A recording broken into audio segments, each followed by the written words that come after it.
warm welcome to all of you and a good afternoon to all of you. What is the temperature in this room right now?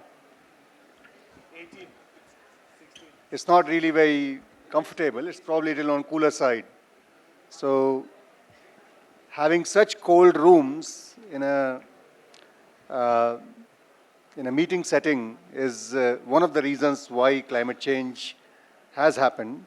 So climate change, as all of us are aware of, it is because of our own, our actions through many centuries. Since the Industrial Revolution, we have been consuming various natural resources which have caused emissions and have led to depletion of natural resources, and as a consequence, global warming, which together have deep impact on our own health, well-being, and very importantly on planet's health and well-being and biodiversity. All of these are very interrelated, interconnected, and there is a time now, it's an urgent action that all of us should work together in a cooperative manner so that we can delay the consequences. We don't know whether it will not happen, but our job is to work towards it and make sure that planet survives as long as it could without. So there is a definition that is given by the UN. What is sustainability? So sustainability is about meeting the needs of the present without compromising the ability of future generations to meet their own needs. So that is very much upon us, all of us. How do we create a balance between environment, economics, and societal needs? So we have an esteemed panel here. We have, introductions have happened or? Just the name, sir. Okay.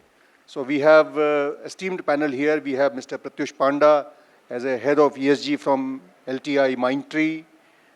We have Mr. Pranjal Jyoti Goswami as Chief Sustainability Officer from Gokaldas Exports Limited, which is an apparel manufacturing company. We have Ms. Shilpashree Muniswamappa. She is Director ESG and Corporate Communications from Colgate Palmolive India.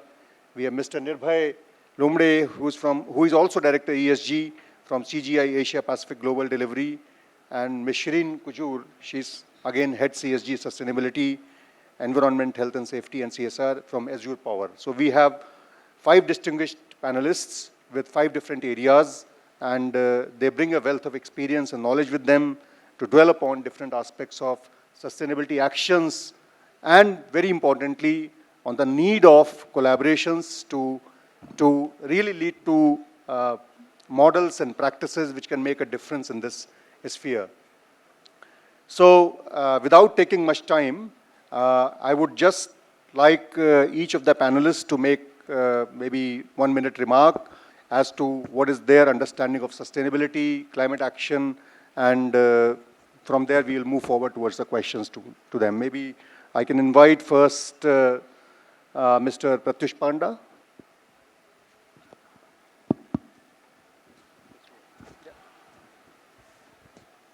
Before we proceed, Professor, I have maybe 2-3 things to take away from this session. Look at the attendance here. That's the reality of sustainability, climate action, climate crisis in globe and India. Everybody thinks somebody else will do. So people are listening to others, but listening to sustainability will always be much lesser. Coming back to this room, anybody of you have joined here with a EV vehicle this morning? Can you raise your hand? 1, 2, 3. Special thanks to all of you who have thought of it. I was going through SBTi thumb rule. If I have to calculate the emissions for the session itself. So it says roughly 5 ton per capita average. If it is conference, it's like 12 to 15 tons. I said it is India. Let me calculate 10 ton per person and imagine if there are 1,000 people. This is what is our direct emissions. Forget about our, food waste, packaging waste, plastic waste, all those things. We have not thought of, before coming here to take care of all those, making your own footprint maybe zero or maybe reduced. Why I brought it up? As a professionals from the sector, whether we are into civil society, NGOs, corporates, foundation, or if you are working on this line, this has to be your daily way life to lead it, to have it. Coming back to on our regular stop on sustainability kind of thing at my company, this is the third time I'm going to sign the SBTI. Target has submitted, validation process is yet to start. I did it for my erstwhile employer, two of the ACC, LTI, and now for LTIMindtree. Some of the learnings also, Professor, if you permit, I'd like to share with all of you. When SBTI sustainability process was evolving and the lockdown was there, when I submitted for my erstwhile cement company as an employer, 300 plus kind of queries came out. And when we were replying, they were not able to validate because the person, those were sitting on the other side also, for them it was a daily dilemma and daily learning with respect to net zero processes. And what to say yes and what to say no, there was no yardstick for them by that time. I'm talking 3 years down the line.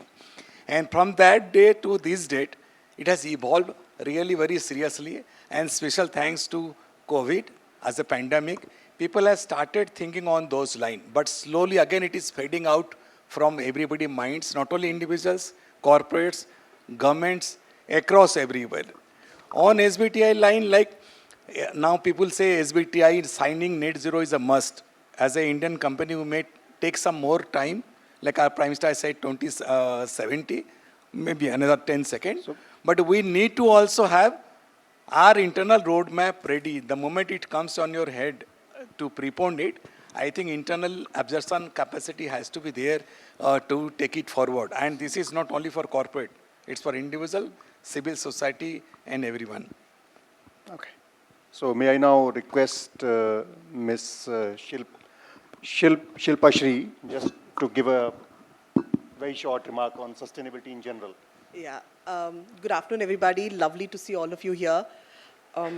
Like I think they both of them set the tone for the talk that we'll have today. I think a unique opportunity that I represent today is an organization and a sector which probably has a lot of impact because we are B2C as compared to, say, any other company that's not having products on the ground. And the importance, relevance, and what we need to do as an organization is much higher. Probably the responsibility on our shoulders is much higher. And I think we'll just discuss about what that is. Thank you. Thank you. So may I now request Ms. Shirin Kujur to just say a brief about the organization and sustainability in general. Yeah, good afternoon, everyone. So I like what Shilpashree said, that she comes from FMCG sector with consumer touch base. I represent a sector which everybody looks up to reduce your carbon footprint. I represent the RE sector. And people say that RE sector is some sector where everything is going to be green because they are the producers of green energy. But for us in RE sector, sustainability is also important because we also need to survive in the changing business environment and the environment in which we operate. It's just not the business environment, it's just what the financial institutions are saying, what the academia is saying, what our partners are saying. So for us in RE sector, sustainability has become a kind of a mantra where we are looking at ways and opportunities to actually bring new services to the larger consumer, but also look inwards as to how we can, as RE sector, contribute towards climate change within our business. So it's a dual sort for us in RE sector, and that's what we are. It's a challenge, but that's what we are working towards. Thank you. Thank you, Shirin. May I now request Mr. Pranjal Goswami to give a brief about his organization. Yes. So good evening, everyone, and thank you, CSRBOX, for inviting, and thank you, Professor Ashish. I represent a sector which is apparel manufacturing, and like everybody is saying that we also have we are one of the sectors that have a major contribution to the climate change, resource intensification, as well as biodiversity loss. So the question is now whether it is real or we are working on something which is more virtual. But I think everybody accepted that this is a risk. And we consider climate change as a risk multiplier. So you have not only one particular risk, but it's a multiplier risk. And there's it has a potential, climate change has a potential of creating systemic economic collapse, and we recognize that part. Now, again, the question is that whether we can effectively manage climate risk alone, probably not. We need collaboration. Collaboration not only for, only the technology development, we need collaboration for knowledge dissemination. We need collaboration for creating awareness. We need collaboration for innovation. We need collaboration for even creating climate resiliency within the society. So I'm looking forward for more discussion here.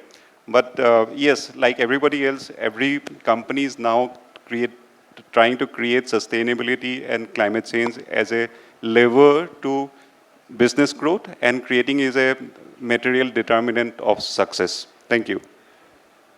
Thank you, Pranjal. So may I now finally request Nirbhay for his brief remarks on his organization's perspective on sustainability. Sure, thanks, Professor. Good afternoon, everyone. CGI is one of the largest independent IT management consultancy firms. With respect to sustainability, it's very, very close to our hearts. We have signed up with net zero by 2030. And today we are one of the top 1% of the population when it comes to EcoVadis rating. And we have been year on year platinum rated with respect to our sustainability initiatives. And while we have signed to be net zero 2030, we already have signed up in principle commitment towards SBTI. And I hope in next 18 to 24 months, it's a tough journey for sure. From an SBTI adoption point of view, we want to be there. Hopefully we contribute more, and glad to be here. Thanks so much. Over to you, Professor. Thank you. So essentially, sustainability is a challenge which most of the corporates have realized that it is important, and they are taking actions. The key action points are, of course, mitigation, adaptation, and resilience. And in this context, the role of governments, the role of society, the role of academia, role of corporates, industry, all of us have to work together, and not only at the individual level, but also at the collective level to mitigate to delay the climate consequences and to make this world a more habitable place for the time to come. At the same time, the role of climate finance is also very important. Climate finance, it has been projected that by 2030, if we want to avert the disaster, we need $4.4+ trillion per annum investment, whereas the incoming investment right now is very low, and that too mostly in mitigation projects. And that is where finances have to increase, the role of governments, the role of corporates and industries have to enhance significantly. But at the same time, there is also a need for collaborations. So the topic of today's theme is how to improve the collaborations, what is the importance of collaborations, what are the success stories in that area of collaboration, and what is the job that needs to be done. So now I'll come to my panelists. Maybe I'll go first with Shilpashree. Is about what are the collaborations, cross-sectoral collaborations on which your organization is working on, and what are the steps that your organization is taking? Yeah. Let me give you some stats on what's the kind of business that we are in, right? I mean, I don't think any of us realize that India consumes close to 5 billion tubes of toothpaste every year and about 2 billion toothbrushes. Okay? Now that's massive. And we have a large role to play because we are the largest, we're the market leader. What does that mean? You're putting in so much, what's going to come back? Now, is it going to be possible for one company to actually take lead and say, oh, chalo, we will do collection, we will do, recycling? Also the challenge in India. But I must appreciate, because India, for that matter, in terms of plastic recycling, is way ahead of many other countries. Okay? We are way ahead. But the fact that you have to collect, and the biggest challenge is collection. India may, people who go and collect plastic, they don't get paid much, unlike the Western countries. Now, how do you build an economy where they feel that picking the right kind of plastic? Also, they need to sort it correctly. Otherwise, you can't really make small pellets and reuse it, right? That whole system is very difficult. So, at an APAC level, we worked with an NGO. Plastics for Change is the name of the NGO. And Unilever and Colgate were the two companies that came together. While me make oral care and personal care, Unilever's got a whole gamut of home care. You've got the comforts and, detergents and all sorts of things. So we said, let's work, let's collect. We did a project together. And we saw that joining hands and ensuring that you pay these people, the rack pickers who do it, train them to pick the correct ones. Because even our tubes have these marks which says recyclable, not recyclable. Also, I would take pride to say that Colgate Palmolive was the first company globally to work on recyclable tubes. We developed the technology. We also gave it out, didn't patent it out and say, oh, it's mine, I'm not going to give it out. So a lot of people. But So may I just ask you a question here? How did you collaborate with different partners in this exercise? Who were your partners and how did you achieve this? So like I said, Plastics for Change was the non-profit who worked with us, and Unilever, and we were the only two companies who came together. They also worked with Coca-Cola and the others in other parts of the country. But for this project, they came together with both of us at an APAC level. We worked, and that's where we realized the challenges. Challenges across different countries is different. In India, it's like rack paper doesn't get paid. So nobody's actually collecting plastic. And it's difficult, right? It's not like bada plastic also. Your petrol products or something are bigger. This is small. Somebody has to sort it, see if it's recyclable. Most of the tubes in India are not recyclable. Okay, except for ours. I think ours, about 80% of all our products, which go into the toothbrush, not the toothbrush, the toothpaste. Toothbrush has a long way to go. So, that's where it is. So that's an example, but now we're looking at collaborating with other companies also and making pallets and trying to see where it goes back and it can get used in the circular economy piece. Thank you. Now let me come back to Pranjal. He comes from apparel sector. So, in the same for the same question, what is that which your organization has done, and are there any success stories that you would like to tell the viewer, the listeners, as to how have you gone about it? Yeah. So I think one of the biggest advantage of collaboration is that you basically remove your individual organizational limitations, right? So there are few examples or initiatives where we have. It's a process. Again, collaboration is not something that you get an ultimate result, or it's a process. So we have business-to-business collaboration where basically understanding how we can improve our metrics of circularity, how we can work with our customer to bring changes in the design or other aspect of the manufacturing processes. Then we are collaborating with civil society to understand how we can create some shared values, because if you look into the garment industry, one of the biggest contributor of the labor force is the female. I mean, almost 75% of our workforce is female. So how we can create the value system for, and we don't have the capacity internally, right? So it's a collaboration with NGO to bring that one. Then we are working with academic institute to understand some of those innovation aspect about alternate fiber, then trying to understand how we can create best value out of plastic, like Shilpashree is talking about. So though some of the systems of circularities is the main focus area of collaboration, but I think this is a process and we'll continue to collaborate with different stakeholder group. Right. Thank you. So, I mean, you raised a very important point about circularity. That is indeed very, it's a vital aspect of sustainability. So let me now get back to maybe the two IT consulting experts, starting from Nirbhay. What is, in your view, collaboration with different stakeholders? Who are your stakeholders? And how do you collaborate with them? And are there any challenges or success stories that you have to tell to the listeners? Sure. I think collaboration is a key here, given the kind of problem that we are trying to address. It's large scale for sure. The second important is also realize that we are not one out of it. We are many of us, and you have to fight it together for sure. There are a couple of things for sure. I think internally we have been working together by net neutral by 2030 for sure. And with respect to benchmarking 2019, today we are 65 lesser emission free than what we were earlier. Externally, we work very closely with state governments, district, municipal corporation, including Gram Panchayat.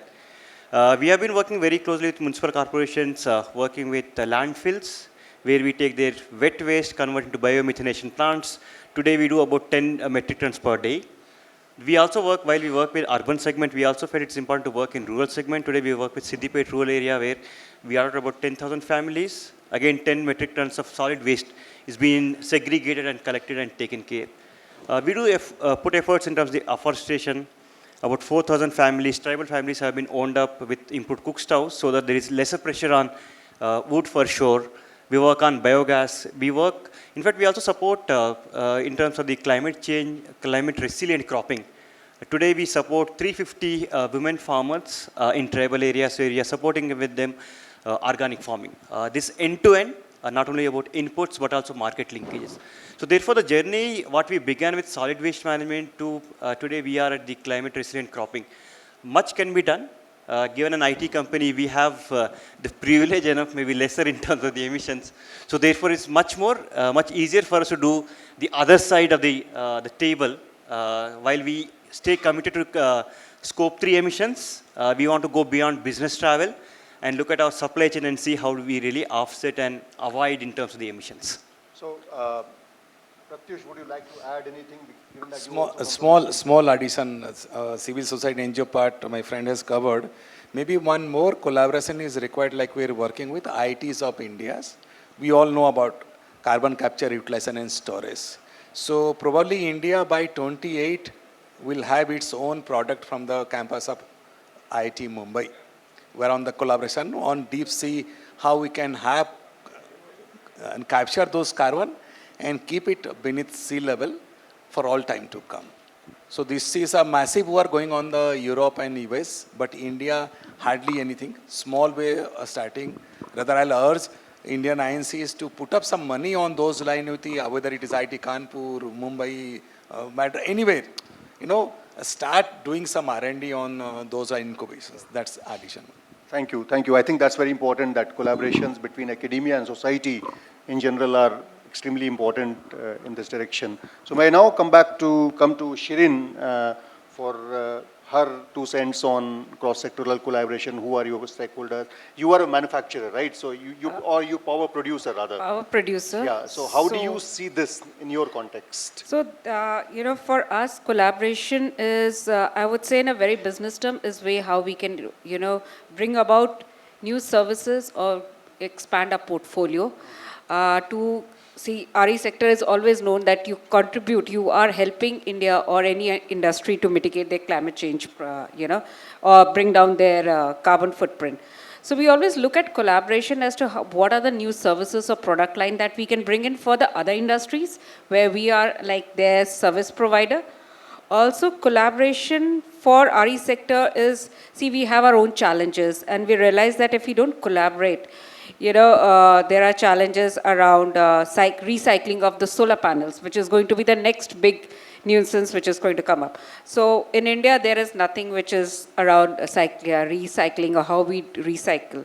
So that's where we also look at collaborating with academia, with civil society organizations who can bring in that input. Also, one of the biggest stakeholder for us is the community where we operate. And we realize that, for the community, CSR is not a mean to, please them, but actually build in capacity for them to become climate resilient. So we know that, displacement is a very easy thing, we can displace them. But they're going to survive there. And we need to bring, create that capability in them to become climate resilient. And for that, we look at, a partner from academia because they bring in that knowledge. We look at civil societies because they become our implementation partners and also knowledge partners. And of course, then we look at government because we cannot, for me, government is again a very big stakeholder and a partner because any advocacy for policy change which can help to drive the climate change agenda can only come from the government. So collaboration with them is also very important. So I believe the power of collaboration is very immense for a power sector like us, but I think it's true for all the sectors who are here. Without the big stakeholder, that is the government, we cannot drive the collaboration spirit to meet the challenges that we are facing. Thank you, Shirin. So I have one related question to all of you. Maybe whosoever can answer this. What is the biggest challenge you have faced in collaborations in this direction, or cross-sectoral collaborations in this direction. Maybe who would like to speak on this first? You? Okay. So one biggest challenge in collaboration is your own internal challenges, especially from the top, to very precise. And it's rampant across. It's very difficult to help somebody to understand the climate resilience risks that is coming to your companies and how it impacted. So it's very difficult to get a nod from your board and get going. For that, like, first thing you have to do is build capacity for your own board first, to be very precise. Unless you break that great wall of China, it is very difficult to reach out to the rest of the world. It is the internal resistance that has to be broken There first. are other challenges, but Yeah. it is one. Okay. Anybody else would like to take this question? I'd like to add, Professor. Oh, sorry. Okay. No, go ahead. Okay. So is that one is of course internal, and the next one is about investment, right? These things you can't really show return on investment immediately. So there are a lot of companies who don't want to invest into these things. The other thing is, while we all talk about organic, hybrid, electric, etc., there's something called the say-do gap analysis that's been done globally as well and in India. So while consumers say, I will pay extra for organic, I will pay extra for something, they actually don't. You know, and the gap in India is close to like 48%. Like, so, you know, you put in money, you as a manufacturer, you do that. So I think that's one challenge. The second one is, I said, you know, like, the third one is implementation partners, right? You might have a vision. Like, I can tell you our own example. We are Colgate Palmolive. We've got 4 factories in the country. We want to do waste management across our factory areas. There are very few non-profits who work in this space. And the non-profits who we speak to, big enough, who are able to do circular economy, they're already full. They're like, we can do only so much, we can't do this. The others don't want to scale up. They're like, that's because, oh, you're the only one who wants to do this, then as an NGO, I have to work only for you. There's nothing else. So I think that's where the challenge is, what we see in collaboration. Thank you very much. Pranjal, you wanted Yeah, to? just a small point is that when you look into the cross-sector collaboration, one of the main driver of collaboration is trust and how you define win-win situation. So that win-win situation is not that give and take, right? It's a process again. It's like some of the time the gestation period is very high. The outcomes, you know, it's non-measurable, not in tangible form for the business. So I think it's not that there's no need of collaboration. There's a need of collaboration, but the model of collaboration needs to be very fluid or to be flexible. Right. It also comes down to what's the program going to be branded as? Yeah, very Kiska naam jayega? Yeah, I can add one, I think maybe two. One is external, is about collaborations point of view. I think a lot many of you must be feeling it's much easier to buy renewable energy. It's one of the toughest if you are a tenant. Extremely tough. Power purchase agreements are extremely tough. So therefore, maybe those of you who are wondering how easy, it's extremely tough. The second most important, likely to be internal, is about you need to be really transparent enough when it comes to reporting. Transparent enough, every year on year, your reporting standard has to be really high notch. And therefore, I'm sure those of you who are going through the journey will understand the journey is going to be even tougher. The last one is investments. Yes, there is a commitment from the boards. Yeah, but can they really materialize into investment is something that we really think about it for sure. Thank you. I think, of course, the internal people, stakeholders are the biggest hurdle, but even externally, you know, really, and I'm in line with what Shilpashree said, the like-minded institutions with whom you can collaborate are very few, because either they are looking at what you bring on board, are you bringing in investments in terms of cash, that is there, or are you bringing in knowledge? Because then if you're bringing in money, the takers are more. But if you're bringing in knowledge or skill, the takers are less. So it becomes a very difficult, kind of a balance that we have to strike as to whom we are going to collaborate with. Right. And each of the collaborators who come on, they also have their own vested interest. So it's a challenge which is there for us. Right. No, thank you. I mean, thank you to all of you. I think, the reason I raised this issue, because we all understand what collaborations mean. But we also know that there are challenges in having good, meaningful collaborations with successful outcomes. And that is why it's very important to identify those challenges and work on them. So thank you for your inputs in this direction. Now, moving forward, my next question is about what is the take of your direction, or what is the internal view of your organization in the direction of net zero? Because this is a topic that everybody is talking about, carbon neutrality, net zero. So maybe I would like you to spend about 30 seconds each on the net zero issue, and how does your organization view net zero in the context of sustainability. So maybe we can start with Nirbhay. Yeah, by 2030 we want to be net neutral, and today benchmarking 2019 we are 65 lesser emission that way. So hopefully by 2029, if not 2030, we should be there for sure. Maybe Pranjal. So we also have a net zero target of 2045, a little bit, because we are in the apparel sector, and 90% of the apparel sector emissions are in scope 3. So it needs time, but we have some internal milestone. So we would like to be carbon neutral in our own processes by 2030. We want to be water positive by 2030. We want to be solid waste to landfill, zero solid waste to landfill by 2030. So these are some of the internal milestones we have. But I think, they are the masters of net zero now. I think the crux of the net zero is a scope 3. I'll come to that. Yeah. I'll come to that in a short while. I know it is a difficult question, and I'll come to that. Would three of you like to take this question? The question which we are generally asked in renewable energy sector is, why do you want to be net zero? Because you are helping others. But the fact is that a lot of renewable energy sectors, companies, and I worked for one of the leading in my previous organization, committed to becoming net zero by 2040. Just to let you know, for power sector, it is 2040, not 2050, which is the general timeline.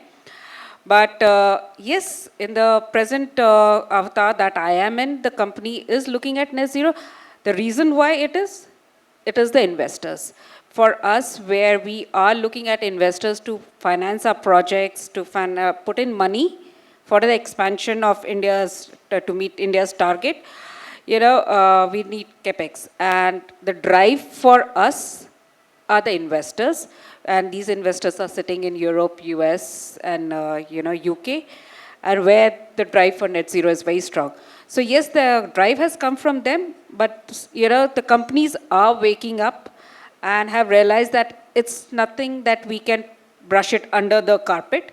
Even as a RE company or a green company, you need to be net zero. And it's more of an internalization of the fact that we also have carbon footprint. We may be greening your company, but we also have a carbon footprint. So net zero is again looked at as an internalized target to clean up your operations or my operations to become green and walk the talk. So that's the take on net zero. I'll just add one line. We are in between CGI and Gokaldas. So our target is 2040 across the value chain. And clearly we have 3 verticals that we focus on. One is how do you go green on your whole design, procurement piece. Next, the manufacturing piece. And lastly, the logistics piece. Thankfully, EV is moving fast in India. So that supply chain piece is kind of a little more faster than probably what it is in other countries. So, so that's a good thing. So, did you want to add anything on this? No? Okay. All right. So, so it's heartening to hear that all of them have intention as well as motivation and probably ongoing action in the direction of net zero. They might have different timelines, but they definitely do have targets. So now coming back to a little more specific questions. Net zero, when we talk about net zero, we generally talk about scope 1 and scope 2 emissions. We don't generally talk about scope 3. So I would like to listen to your views on utility of scope 1 and scope 2, and then how can, going ahead, scope 3 become part of it. So maybe we can start with Pratyush. So let me focus more on scope 3 part. Scope 1, 2, everybody is very clear, and maybe you can just give a brief introduction to the audience about scope 1, scope 2, scope 3. It's all that you emits is fall under your scope 1 and 2 in layman science. Anything that you don't have, you feel that you don't have control, and it is part of your supply chain is scope 3. So suppose you have given an order to your vendor to give you laptops. The laptop emission is scope 3. To run that laptop, the electricity and all your office, that will fall either, if you're having a digi set, it may go on scope 2. If it was direct electricity kind of power purchase agreement, you can put it on scope 1. But the majority of that will come from your, not from your scope 1, 2. If you go on LCA approach, majority will come from your laptop.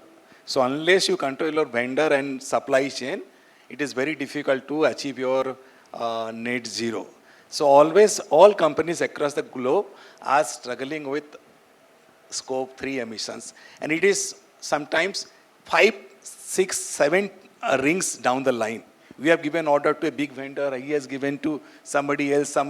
So we have to ensure that entire supply chain falls under your SBTI. Reason why even our RE producer are also falling part of that entire business chain, and they are also bound to do. Even if they are doing all green work, they have to have that green procurement issues on those lines.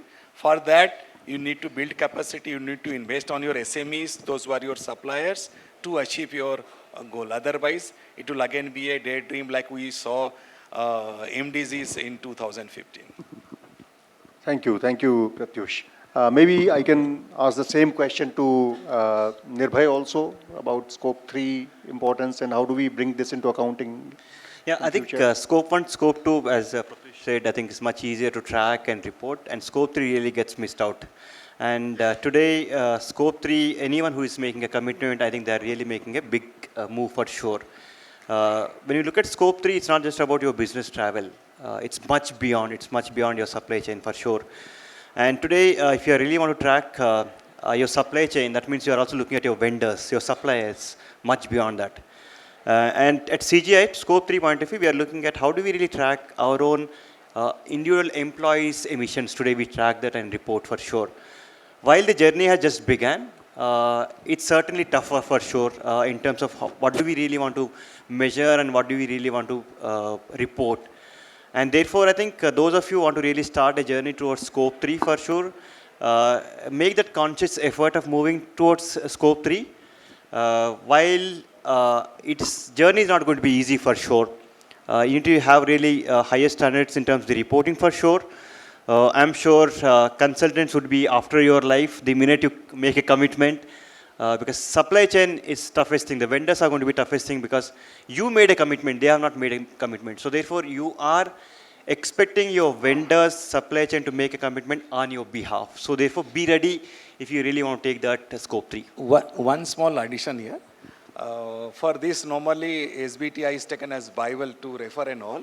If you refer SBTI, the scope 3 is, there are 15 categories of scope 3 emissions, including your purchase goods, services and all. And by fulfilling all 15 categories, and just by reading also, people think SBTI baad mein karte hain. It is that tedious. Pranjal, yeah, you want Just a small point. SBTI is Science-Based Target Initiative, by the way.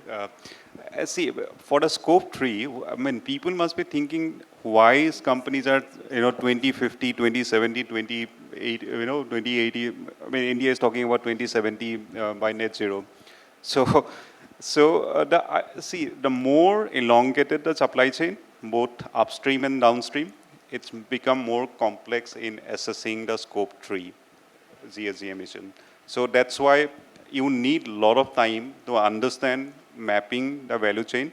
And the other thing is that more you geographically expand, more complexity add on to the entire assessment part. That's why it is important to understand that this is not time limit. It's not about 2030 or 2040, but it's creating the entire holistic picture of net zero. Right. Prof, I just want to add one. Yeah. I mean, I'm an engineer, so analytics, numbers, I'm always excited. Just want to leave this thought with you guys. If anybody were to ask a question, even to me as a consumer or user, even if I were to ask you, whose responsibility is it to ensure circularity? Whose responsibility is it to ensure that the product is green, responsible? We'll all say manufacturer, including me. So in 2020, we did a survey. It was a third party which did it to just figure out where do our emissions actually come from? What's the role that we play in this whole scope of things? And I have the numbers, okay? So 15% is from supplier sourcing, materials and services. 5% is from Colgate Palmolive's operations, end to end, from procurement till delivery, only 5%. And 80% is actually on the consumer base and disposable of how those products actually happen.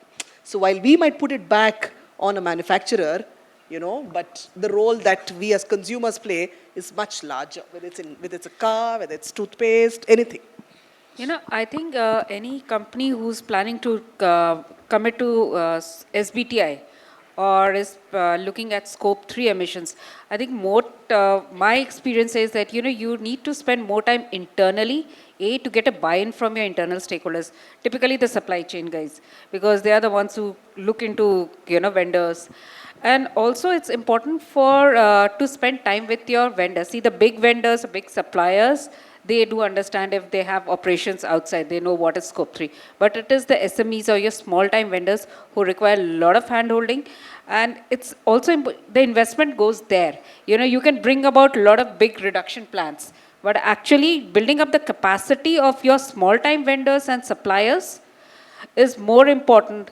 That's only when, if they are aligned, you can actually achieve what your target is. But if you're not spending time and just looking at your top layer suppliers who are already in this game, it's no point. Right. So if you're meeting the agenda of climate change and looking at the bigger picture, it is the small players that you need to target. And that's where it's going to take a lot of time and investments for the companies to make. Okay, so let me ask a related question to circular economy. I mean, especially from two of you. Circular economy is about 5 R's nowadays, you know, refuse, reduce, reuse, recycle and repurpose, or repurpose and recycle. So both of you come from a sector which is very much connected to consumers. So how do you engage with consumers and similar stakeholders in moving towards circular economy? See, our business is, again, when you look into the apparel sector, it's entirely consumer driven, but we are the scope 3 of the big brands, so to call, you know. So circularity metrics, there's a different beat of acceptance for circularity incorporation into the product and according to the different ages of the consumers. So what we have realized is that by 2025, almost 75% of the consumers or the workable population will be the millennials, right? So they understand circularity much more deeply than the previous generations. The same thing with the Gen Z or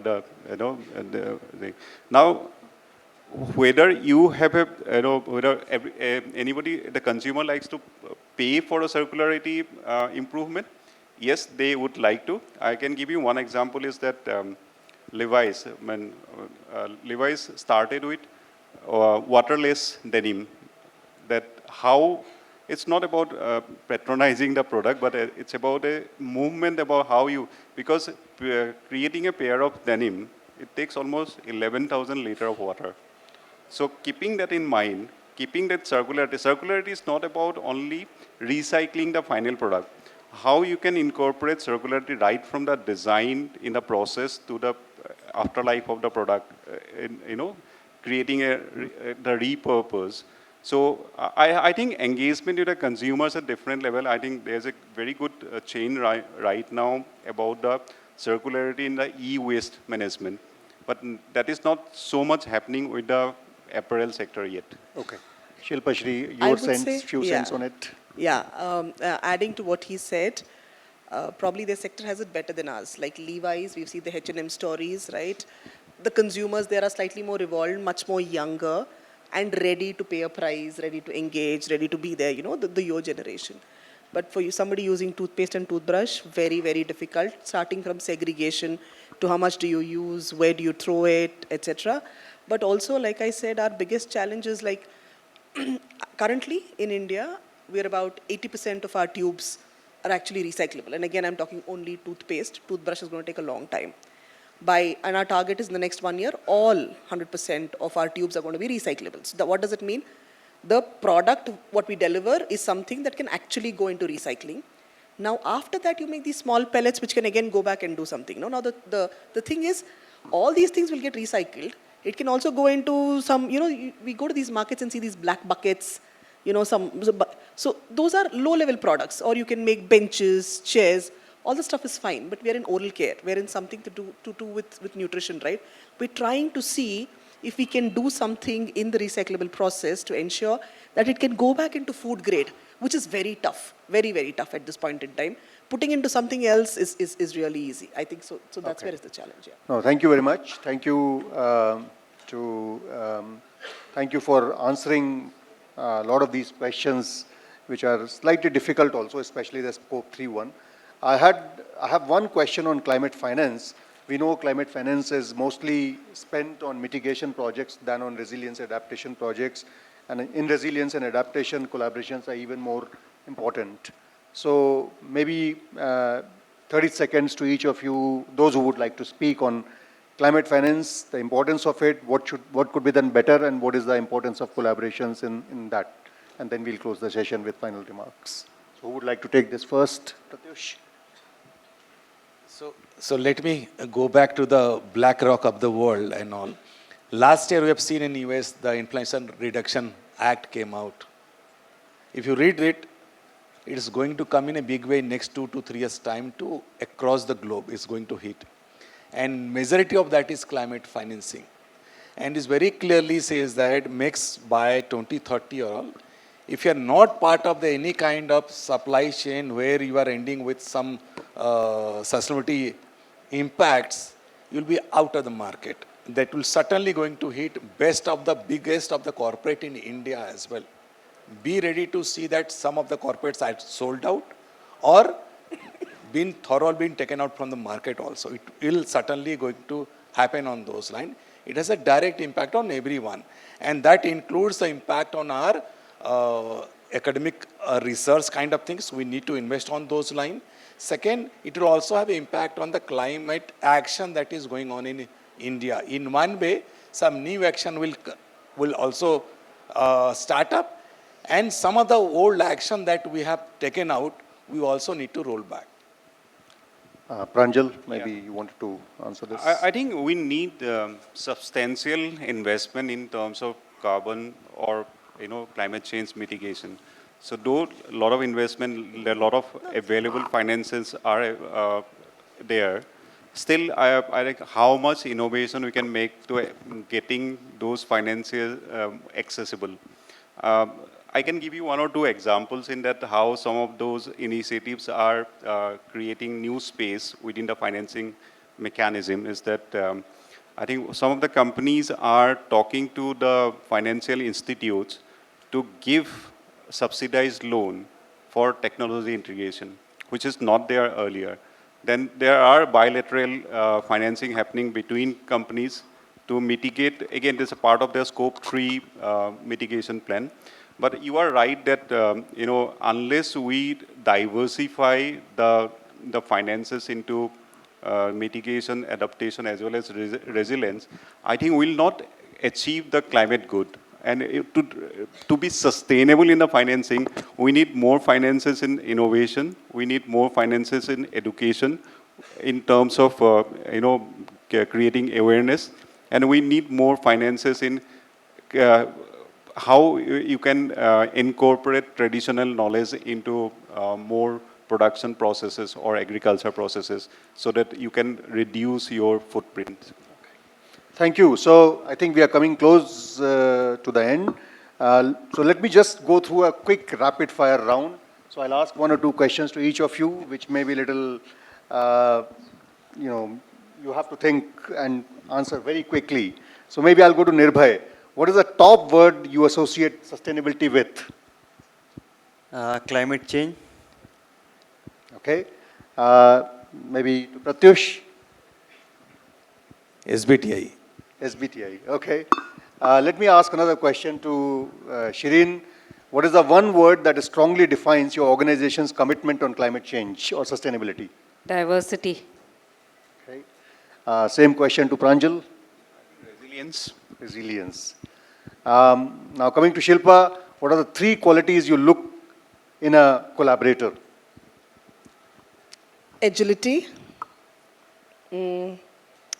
analytical and measurable, because most of them kind of just tend to like give English gyan. And lastly, I think ethical.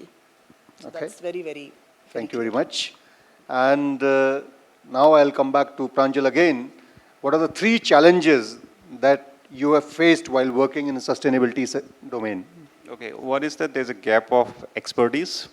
Then it is really difficult to measure ROI with the state, the traditional way of calculating ROI. And the third one is that really difficult or limiting capacity constraint in terms of aligning the business strategy with the new needs of climate change. So getting all those moving parts together and creating a rightful strategy is probably the challenge number 1 for us. Okay. Coming to the last question, to Nirbhay, what is your most important goal of SDGs, 17 SDGs? SDG 13, climate action, that will be very close to our hearts. What about you, Shirin? SDG 7. SDG 7, what is that? That is access to clean and affordable clean energy. That's my business, and that's Okay. very close to me. Okay, thank you very much. So with this, let's thank all our distinguished panelists for their wonderful remarks, knowledge and experience. And it's been pleasure talking to all of you. And it's a complex issue, sustainability. It's not going to get solved in one day. We all have to work together, collaborate with each other to do our bit towards climate action. Thank you very much for your attention. Any questions from the audience? Yeah, I'm sorry. Yeah, so who will take the mic for audience? So we'll take 5 or 6 questions, okay? Namaskara. I'm Prerak Agrawal. I'm a volunteer with Isha Foundation, and I'm also a CEO of one of India's largest renewable energy company. My question is to the panel. Carbon credits, that is the way forward. Now, in a cross-sector collaboration, how is it accounted for in different companies? Like, for example, if I have to give off one of the largest projects which is ongoing, Kaveri Calling, which is happening in Karnataka and Tamil Nadu, there are many collaborations which are happening. The Isha is the implementing agency. There is government which is bringing in a small part of money, and the rules and regulations. A farmer who is also contributing from his own pocket. And then there comes the corporates who are bringing in the large chunk of monies. So where the carbon credit is going to be accounted for, and how it will be impacted in terms of whether it is a CSR or it is an investment. Thank you. Who would like to take this question? So I think my take is, it depends on the company. If they have a portfolio which is just to, I know of companies who are looking at carbon credits as a new product line or a new service. So there it will not be accounted as CSR, but it will be a business investment. And then it depends on the kind of arrangements you have with the 4 entities. If it is a CSR, then of course the company cannot earn any profit. But if you're looking at a profit, then it is going to be a capital investment and it will be a profit line for them. So there the ball game totally changes, So it depends on the company to company, what are they looking in carbon credits. Okay, a quick remark from Pratyush. Today, carbon credit per hectare is not even 5,000 rupees, peanuts, number 1. If you're taking credits into your company, it's not CSR, business expenses. If it is on private land, 100% should go to farmers. It is a government land, government or forest department. Thank you. So a quick question from gentleman on the front. Yeah.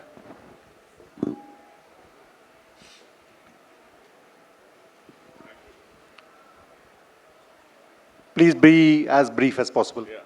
Thank you. It was wonderful to hear all the panelists. I mean, I am not an expert like you all, but would like to ask a very small question on climate finance. I was reading an article in the Union that says that climate finance, most of the money, thank you. Most of the money is going on mitigation. I mean, 80% of the money, I just read it 2 weeks before, and only 20% of money is going on adaptation. I mean, so it shows that people who are causing climate change is again getting the maximum money, and people who are not responsible for climate change is actually getting a small chunk of money. So why is it so? And what can we do, or what you can do as a corporate to, sort out something like this? Okay. Yeah? All right. Thank you. You would like to answer this question? Comes to me. You are right that, it's like we always say that the most vulnerable and the marginalized communities are disproportionately affected by the climate change.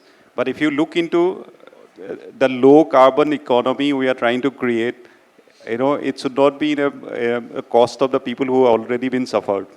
So there has to be a balance of distribution.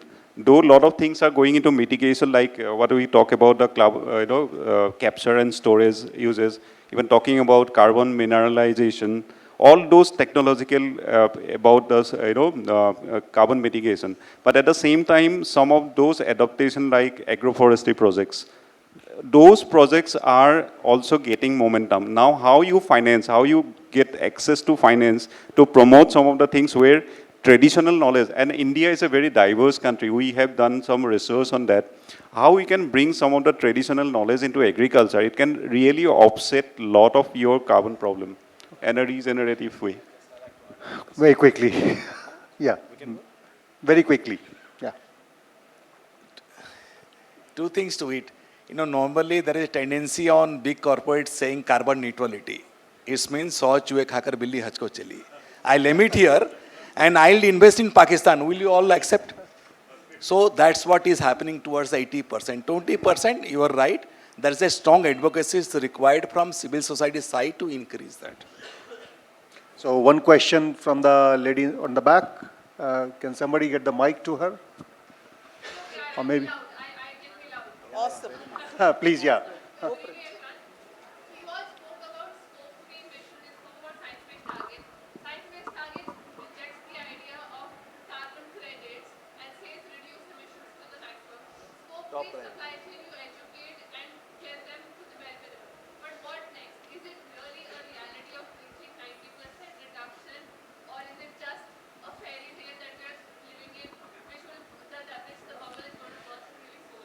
Thank you. That's a very hard-hitting question. Who would like to take that on?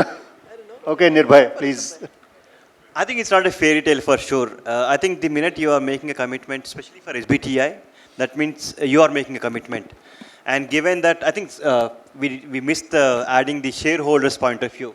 I think there's an expectation of the shareholders saying that where are we in terms of the commitment. So there is a commitment. The minute you make commitment to SBTI, I think we have Dhurandhars here who already have passed 2 levels of SBTI already. So it is possible. We have manufacturing sector here who have already crossed that line. For me as an IT company, it's much easier to cross. It is possible. However, it takes time for sure. When it comes to supply chain, it's not 2 levels, 3 levels, about 6 to 7 levels below that you need to really target. For sure, we are there. 7, if not 10 years down the line, we will be there for sure.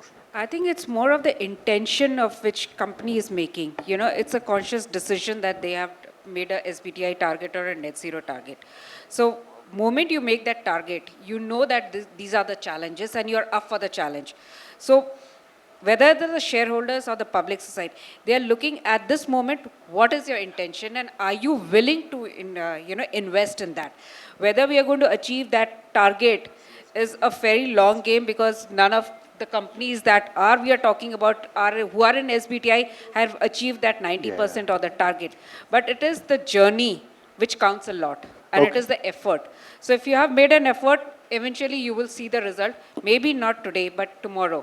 So it's all about the journey and the intention with which you make that commitment. Thank you, Shirin. So time for one more question from the gentleman in the front. I'm sorry that we don't have enough time. We have only 1 minute left. So just one question and quick answer. And after that,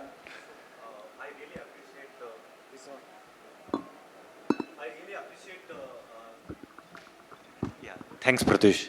So I really appreciate the leadership on the dais has been like genuinely taking the upfront the climate actions and they have been doing. So my very serious questions in front of you all. WHO has declared in 2019 the health emergency because of air pollution, and 133 cities in India is been reeling under the crisis. Can you please be brief? We are running out of time. So what would be the immediate actions that especially as we are thinking on in the board line to take this crisis, because every newborn babies are not safe in these cities to address the issue. Who would like to take this question? Just very quickly. Very, very important questions. People probably were not realizing what is going to happen to the cities on the coast.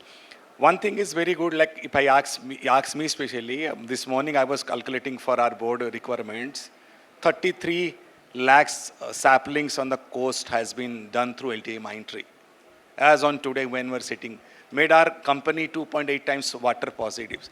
Not only me, everybody is doing those who are serious on those lines. I think our time is up. So with this, I thank the panelists again for their wonderful remarks and insights.